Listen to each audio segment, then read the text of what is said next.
and Border Protection releasing new border stats for January showing significant spikes in both migrant encounters and the amount of fentanyl seized. CBP saw 153,941 migrant encounters at the southern border. This is nearly double the total migrant encounters from last year, from January of last year. Meantime, CBP agents seizing 839 pounds of fentanyl, up from 682 pounds in January of 2021. Joining me now, former acting director of U.S. Immigration and Customs Enforcement, Fox News contributor Tom Homan. Tom, it's the same question I ask about crime. How horrible does this have to get before Biden and company do something about it? I don't think they're going to do anything about it. And look, the last year was historic, right? The highest illegal immigration numbers in the history of the nation. I mean, they went from the most secure border I've seen in my career from President Trump to historic illegal immigration. Again, it wasn't by accident. It wasn't mismanagement. It wasn't incompetence. It's by design. This is what Joe Biden ran on. It's open borders. And they're not apologetic about it. You don't see them out there having press conferences talking about what we got to do to slow the flow. You saw the videotapes of the town hall meetings of Border Patrol agents. The Secretary-in-Chief got in an argument with Border Patrol agents because why? Because they have town hall meetings. They don't offer any strategy. They don't offer any ideas how to slow the flow. So they're ignoring the numbers coming across the border. The latest data shows, this is from CBP, shows the number of Turkish migrants encountered at the border so far in fiscal year 2022 is already outpacing the number encountered in fiscal year 2021. Tom, we're now seeing a spike in migrants coming from nations outside of the Northern Triangle. What does this surge mean? Border Patrol's arrested nationals from over 150 different countries. That just proves that the whole world knows the border is open. The whole world sees what's going on our southern border. You know, the criminal cartels are taking advantage of the fact that this administration has released over 500,000 people into this country in 1 year. Released them. That's not counting the 500,000 gotaways, people that got by the Border Patrol. So the whole world knows if you get to the United States and you can cross the border, chances are you get to stay. And also, even if you lose your immigration case, this is what cartels are selling right now. Even if you lose your immigration case, guess what? ICE can't remove you because the Secretary has said being in the country illegally on its own is not enough reason for ICE to make an arrest. So they don't. You get in the United States, you're home free, even if you lose your case. Before I bring Monica in, I got to get your reaction to this. Congresswoman Alexandria Ocasio-Cortez is now selling in her online store Abolish ICE T-shirts and other products. The left-wing Congresswoman's store also sells items promoting the Green New Deal and taxing the rich, but abolishing ICE? What do you make of this? Oh, isn't this cute?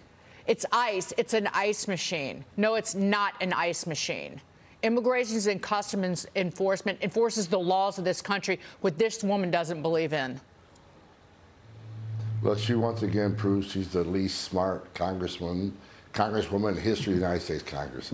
If you ask AOC, what does ICE do? Can you give us 5 things ICE does? She won't be able to answer the question. Does she realize ICE saved thousands of women from human trafficking, thousands of children from child predators? They seized enough fentanyl this year to kill every man, woman, and child in the country twice over. Does she realize ICE has stopped technology from being smuggled out of this country to our enemies, such as missile technology that can be used against our warfighters? Does she realize that ICE has saved over 3,000 lives this year in their alien smuggling investigations? Does she realize that, for example, my last year's ICE director, ICE took over 5,000 criminals off the street to New York, in her district too. She ought to be thanking ICE for keeping her district safe, New York safer, and this country safer by all the things I just said. But she doesn't understand what ICE does. She thinks ICE is just an immigration agency. They're a lot bigger and more important than that. And they do a lot of important national security work for this nation. Monica, she also wants to get rid of the carceral system, which is prisons. So she doesn't want prisons or immigrations and customs enforcement to exist. That's the height of her idiocy. Yeah, and actually there's a method to the madness, Dagan, and Tom is exactly right. All of this is intentional. It's all by design. They want the mayhem and the anarchy. They want to overwhelm the system, whether it's criminal justice system, the border system, the penal system. They want to overload it in order to implode it. But Tom, I just want to ask you a quick question. If you could speak to the terrorism threat, because you mentioned people other than Mexicans, other than those coming from the Triangle in Central America, the wide open border coupled with the catastrophic withdrawal from Afghanistan, which created a terrorist base of operations once again, we're facing a real terrorism threat that nobody seems to be talking about here. Look, that's an excellent point. I'm glad you brought it up. Look, Afghanistan's released thousands of terrorists from prisons whose sole goal in life is to destroy this nation. The southwest border is wide open. Border Patrol actually arrested 16 people last year, 16 people on the FBI screening database. These are people who don't want to be arrested. So these 16 people obviously weren't very smart. They got arrested. But I just said 500,000 gotaways. And that's just not a guess. That's based on camera traffic, drone traffic, sensor traffic that Border Patrol couldn't respond to. There's pictures of this. 500,000 gotaways. How many of them are known suspected terrorists? How many of them come to this country to do us harm?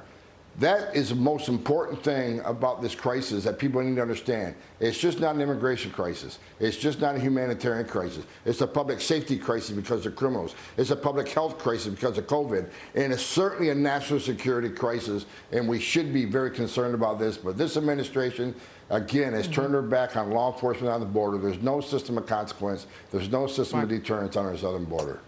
AOC could spend her time calling the grieving families who've lost loved ones, children, to fentanyl overdoses, fentanyl that should never have been here in the first place. But again, wide open border. Hope she's okay with that.